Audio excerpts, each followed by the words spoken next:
don't know if you saw this piece in Politico. It's absolutely fascinating how an outsider president killed a party. The Whigs chose power over principles when they nominated Zachary Taylor in 1848. This is the guy who killed the Whig Party. And Gil Troy wrote this piece. It was published on June 2nd of this year, and in Politico. And he writes, it was summer, and a major U.S. political party had just chosen an inexperienced, unqualified, loutish, wealthy outsider with ambiguous party loyalties to be its presidential nominee. Some party luminaries thought he would help them win the general election. But many of the faithful were furious and mystified. How could their party compromise its ideals to such a degree? And then he writes, it sounded like 2016. Well, this happened a century and a half ago. And it just, drawing the parallels between what happened with Trump and what happened with Zachary Taylor, it's fascinating. It was the end of the Whig Party. And Taylor claimed he won on his own nonpartisan terms without any promises. This victory signaled confidence in my honesty, trustfulness, and integrity, never surpassed, and rarely equaled since George Washington. This is 1848, and this guy is like, he's just like Trump. He's bragging about how, hey, I'm the next guy since George Washington. He was supposed to be capable of uniting the party and the nation.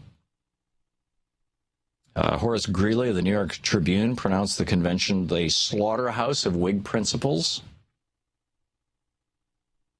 The Jonesboro Whig did not know which most to despise, the vanity and insolence of General Taylor or the creeping servility of the Whig convention that nominated him. And indeed, the party began to dissolve. The self-proclaimed conscience Whigs, these were anti-slavery Whigs. These are the folks who basically became the Republican Party a couple of years later. This is 1848. The Republican Party was started, as I recall, in 1856. Anti-slavery Whigs bolted, refusing to support a slaveholding candidate. See, Zachary Taylor also was a slaveholder. Joining various other anti-slavery factions, including those that defected from the Democratic Party, the rebels formed the Free Soil Party and nominated former President Martin Van Buren.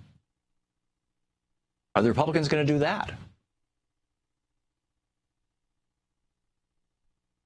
It's fascinating to contemplate. Back then there was not a Koch brothers machine. Right now, the Koch brothers machine seems to have, at least from what I've read, actually a stronger data capability, more employees on the ground in more places than the Republican Party. They've basically created a shadow party. And it's been driving the Tea Party, and the Tea Party, of course, is what brought us Donald Trump. And so, if you're a Republican and you're freaked out about Donald Trump, I would suggest you may want to have a conversation with Charles and David Koch. But the Whig bosses and office holders stressed state matters to stir local loyalties. The Democrats called the Whigs two-faced campaign.